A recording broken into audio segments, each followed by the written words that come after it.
Ariya broadens Nissan's EV range upmarket, an upper mid-sized coupe crossover that really seems to have the want one factor missing from so many family segment electric vehicles. The brand describes this car as a force of wonder, and for sure it's boldly styled and has a cutting-edge cabin. Plus, there's a choice of battery sizes and drivetrain options. Think EVs are dull? Check this one out. The idea here, says Nissan, is to amplify the fun-to-drive aspect of electric mobility. A heavy old EV, fun to drive, that might be a new concept for you. If so, Nissan wants to change your mind. This one is certainly weighty, tipping the scales at between 1.9 and 2.2 tonnes, depending on spec. But it counters with sharp steering and near-perfect 50-50 weight distribution. Less welcome is the unsettled ride over poor surfaces that characterises quite a few EVs in this class, despite promises of a magic carpet feel from this car's freshly developed CMF EV platform. That's been primarily created for front-driven models like this Ariya's Renault Megane E-Tech electric close cousin, which isn't ideal for this Nissan in a class where most rivals are more maturely propelled from the rear. You're also reminded of the class below by the size of the volume model's battery pack, 63 kilowatt hours of usable capacity, in a class where 70 to 80 kilowatt hours size battery packs are more common.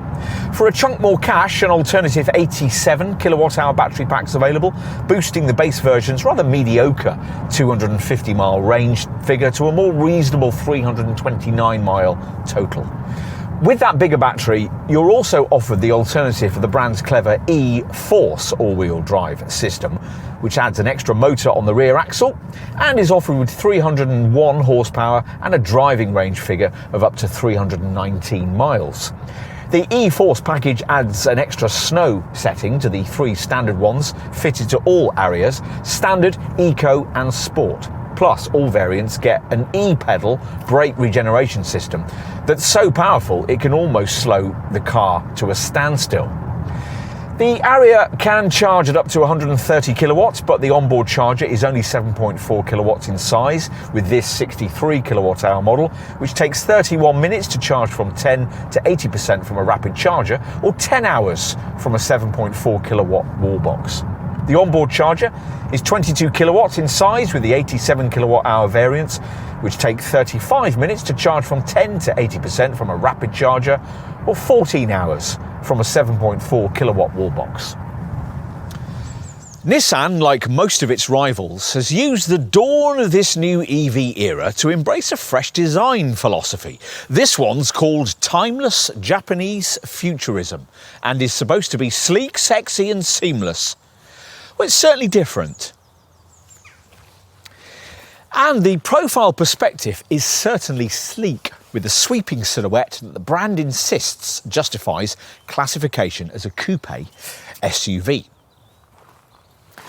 The front-end treatment is striking, apparently chosen to embrace the Japanese term iki, which is supposed to describe this Nissan's chic, cutting-edge nature. Where on a combustion model you'd have a grille, here in this dark centre section, we've got an aerodynamic shield which incorporates a 3D traditional Japanese kumiko pattern just under its smooth surface, which looks more like tyre tread, and covers the sensing equipment used for the car's ProPilot features. The rear is a little less memorable, characterised by steeply raked C-pillar that blends into the deck. Of course, as usual, what's more important is what you can't see. The CMF EV platform the Nissan Renault Alliance has developed for all its most imminent forthcoming EVs. A chassis this car shares with its close cousin, the Renault Megane E-Tech Electric. Right, enough on the outside. Nissan is one of those brands that thinks an EV should look and feel futuristic from every perspective. We saw that with the Leaf. Will the same be true in here?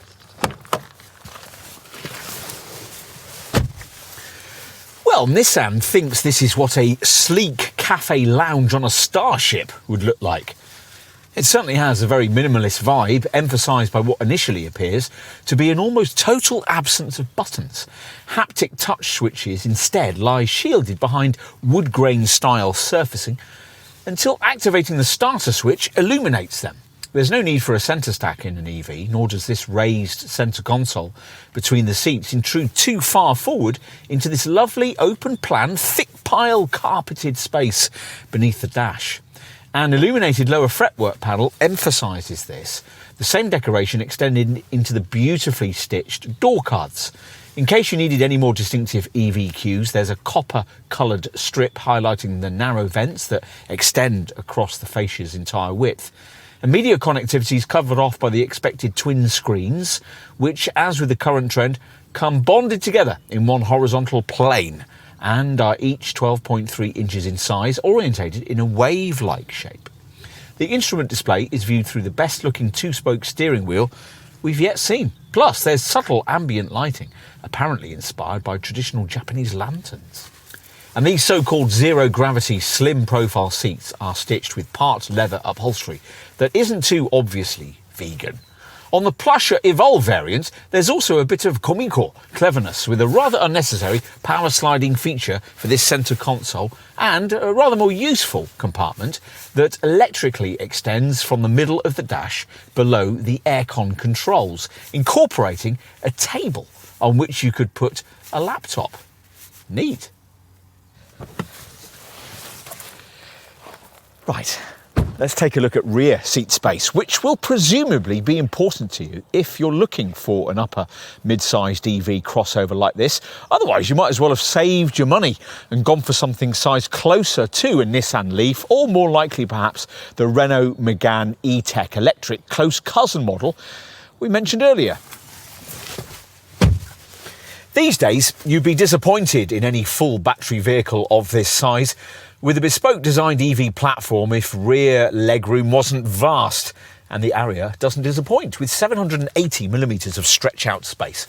But that swept-back coupe SUV silhouette we mentioned earlier means predictably that folk over 6 foot tall are going to be sitting with their heads pretty close to the ceiling, especially if, as here, your Ariya comes with a vast twin-pane panoramic glass roof that actually opens and is optional with this base advanced trim.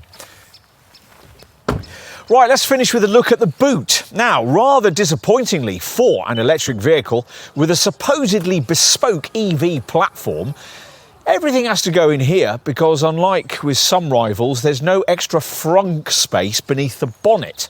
Nissan having filled that with packaging for the heating, ventilation and air conditioning system. Anyway, the standard powered tailgate rises to reveal a 466-litre space, or at least it does on a front-driven variant like this one. The extra rear axle motor required by the E-Force all-wheel drive models means a drop in capacity to 408 litres. There's no doubt the Ariya is a massive step forward for Nissan. The problem for this brand, though, is that every one of its rivals have made almost similarly seismic and well-funded improvements in order to move into the EV era. This would have been an outstanding follow-up to the Leaf if it had arrived in showrooms just before the pandemic. But in the here and now of this test in early 2023, with other cars just beginning to reach the roads in significant numbers, we're left feeling that the Ariya needs to quickly evolve if it's to keep pace in a fast-moving segment.